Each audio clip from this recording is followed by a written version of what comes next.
Hey guys, what's up? Kirby Smith with Lightspeed Construction coming to you today here from good old Sevierville, Tennessee. And I'm on a unique roof. I see these style roofs about 1 out of every 1,000 to 5,000 properties I check out. This is where the roof is going to slope back to itself and end up with a low slope valley. There's a couple of other unique features here, but having these couple of valleys that are created is definitely unique. And we've got 3 issues that I'm investigating today and seeing about how we might suggest resolving. One of the issues is that this giant skylight feature appears to be leaking. And there's a couple of reasons for that. One, you can see that just where this mole, I guess you call this mullion, is, somebody's been in here getting after it with some caulking. And you know, I mean, like this one would be kind of like vulnerable to leak, I guess.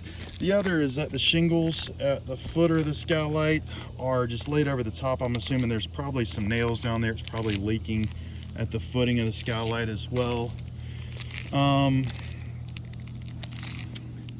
almost kind of in between whether to recommend like a replace of this or a recondition. I think I want to try and recondition it first and see if we can't get this thing to stop leaking with that.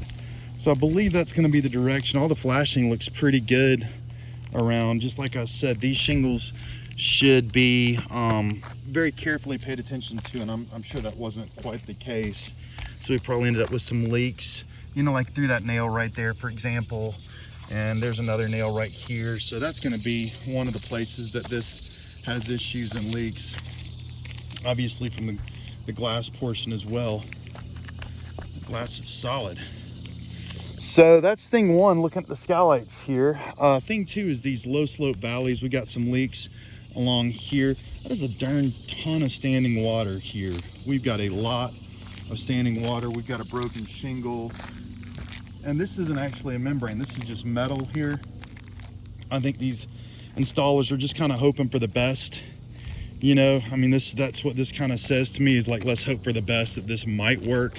And indeed, this could work. Rolling out a sheet of metal for the length of it and kind of letting the water stand. Maybe that works for a time, but the times come where this is certainly causing problems. What we really want to see done here, and what we're going to recommend to our customer, is to have a slope that we create with boards coming to about right here in the middle. Right, you can see that's about, maybe 25 feet that way, and then about 25 feet that way. And we'd want to see that slope rise to about right where my hand is, right? Not get into the skylights over here, but basically board slope right here, and then gently slope back down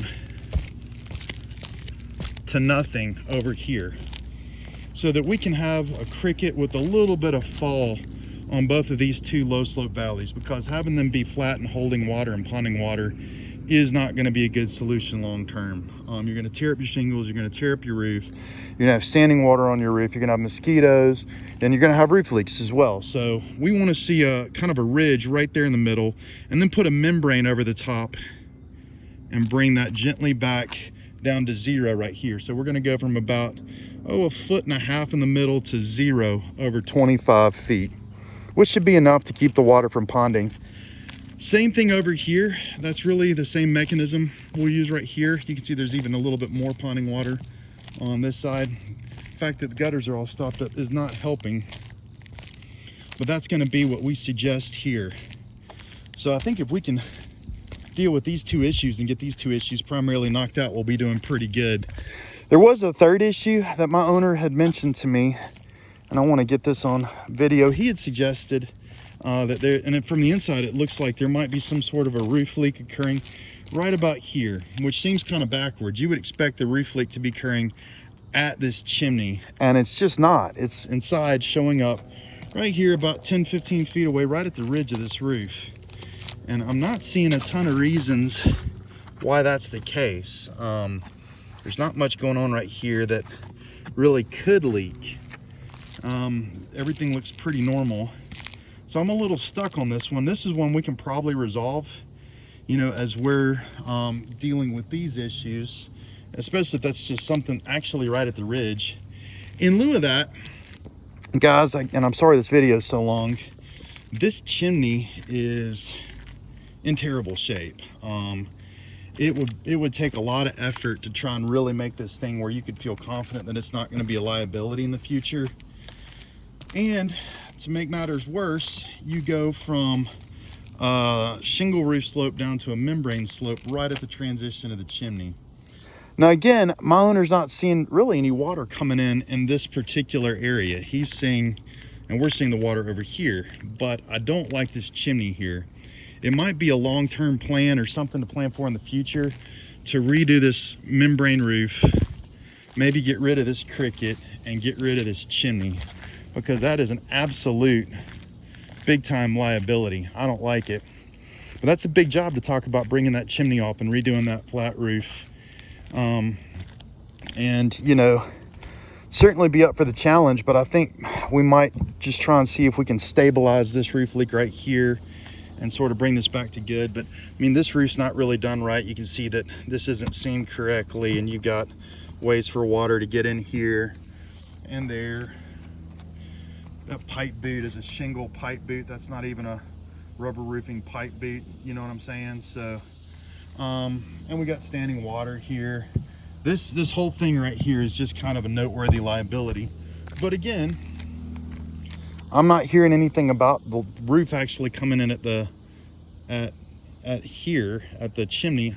We're hearing about it over here. So I think this roof leak, something we should be able to resolve fairly simply. Even though I don't see it, I imagine we probably can. But the big effort's going to be getting our skylights to stop leaking, and I think I want to recondition those, and then building slope up here on the left and the right valley. Guys, my name's Kirby Smith. I'm with Lightspeed Construction. I think that's enough for today. I appreciate you watching this video. And Sevierville folks, give us a shout if we can help with your next roofing or gutter project. We appreciate it very much.